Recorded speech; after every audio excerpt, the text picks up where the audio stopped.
काम चल रहा है। अगर बीपीसीएल पब्लिक सेक्टर है तो संविधान वहां पर लागू है। अगर बीपीसीएल बेच दिया अडानी अंबानी को, क्या उस पर संविधान लागू होगा? नहीं। रेलवे आज भारत सरकार का उपक्रम है तो संविधान उसके ऊपर लागू है। अगर रेलवे अडानी को बेच दिया, क्या संविधान उस पर लागू होगा? नहीं। तो ये रेलवे बेचा नहीं जा रहा, ये एयर इंडिया बेची नहीं जा रही, ये आपके पब्लिक सेक्टर बेचे नहीं जा रहे, वहां से संविधान को खत्म किया जा रहा है। क्यों? एक पीढ़ी हमारी वहां पर आई है और एक ही पीढ़ी में आपको संविधान से इतनी दिक्कत होने लग गई। 25 पीढ़ियों से संविधान आपके मनुस्मृति में हम लोग जी रहे थे। अब एक पीढ़ी हमारी यहां पर कंप्लीट भी नहीं हुई है। 100 साल अगर उस व्यक्ति को पूरे होने हैं तो अभी और 20 साल बाकी है। मैं आपको बताता हूं इनको संविधान से दिक्कत क्यों है, क्यों ये संविधान से डर रहे हैं। बाबा साहब अंबेडकर जी का एक उदाहरण आपको बताता हूं कि क्यों ये संविधान को इतना कांपते हैं। बाबा साहब अंबेडकर जी छोटे थे, कुछ 7वीं 8वीं कक्षा में पढ़ रहे थे। उनके पिताजी रामजी बाबा ये मिलिट्री में, जैसे यहाँ पर महू में उनके पिताजी का ट्रांसफर हुआ था और यहाँ पर ही बाबा साहब अंबेडकर जी का जन्म हुआ, उसी तरह से उनके पिताजी का ट्रांसफर होते रहता। रामजी बाबा का ट्रांसफर हो गया और बच्चे स्कूल में पढ़ाई कर रहे थे, उनकी वैकेशंस लग गई, छुट्टियां लग गई, तो पिता को लगा कि अपने बच्चों को मिल लेना चाहिए। तो अपने पिता ने, बाबा साहब अंबेडकर जी के पिता ने बाबा साहब अंबेडकर जी के नाम से टेलीग्राम किया कि बच्चों छुट्टियां अगर लग गई है तो मुझे मिलने के लिए मेरे कैंप पर आ जाओ। ये ट्रेन पकड़ो और ये ट्रेन पकड़कर यहां पर उतरो, मैं आप लोगों को लेने के लिए आ जाऊंगा।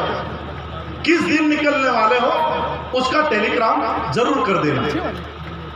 रामजी बाबा ने बाबा साहब को टेलीग्राम करके बुला लिया। बाबा साहब ने टेलीग्राम करके अपने पिता को बता दिया कि हम इस तारीख को निकलेंगे और इस दिन स्टेशन पर आ जाएंगे, आप हमको लेने के लिए आ जाइए। अब ये टेलीग्राम रामजी बाबा को मिला ही नहीं और बच्चे निकल गए। ट्रेन में बैठकर स्टेशन पे आकर खड़े हो गए, ट्रेन आकर उनको छोड़कर चली गई, सारे लोग चले गए। ये बच्चे स्टेशन पर अपने पिता की राह देख रहे हैं कि हमारे पिता अब आएंगे।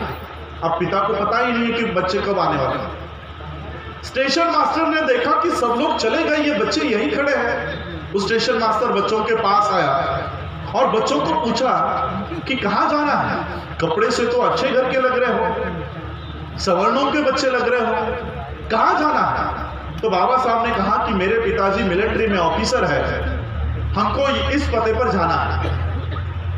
तो उस स्टेशन मास्टर ने वहीं पर नजदीक में बैलगाड़ी वाला खड़ा था, उसको बुलाया कि देखो ये मिलिट्री ऑफिसर के बच्चे हैं, इन्हें यहां पर छोड़ दो।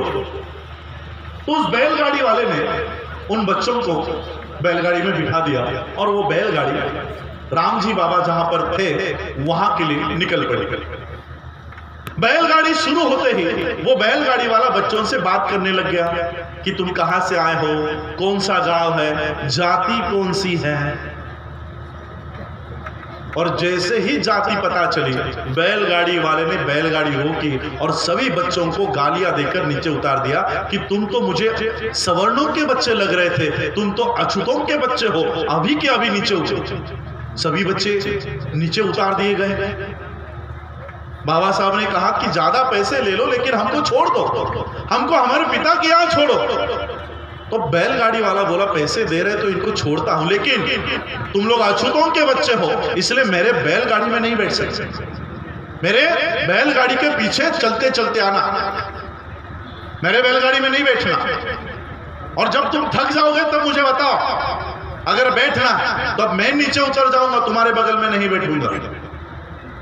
और फिर बाबा साहब का ये सफर शुरू हो गया। 4-5 किलोमीटर पैदल चलने के बाद बाबा साहब, सारे बच्चे, बाबा साहब के भाई सब थक गए। उन बच्चों ने, बाबा साहब ने बैल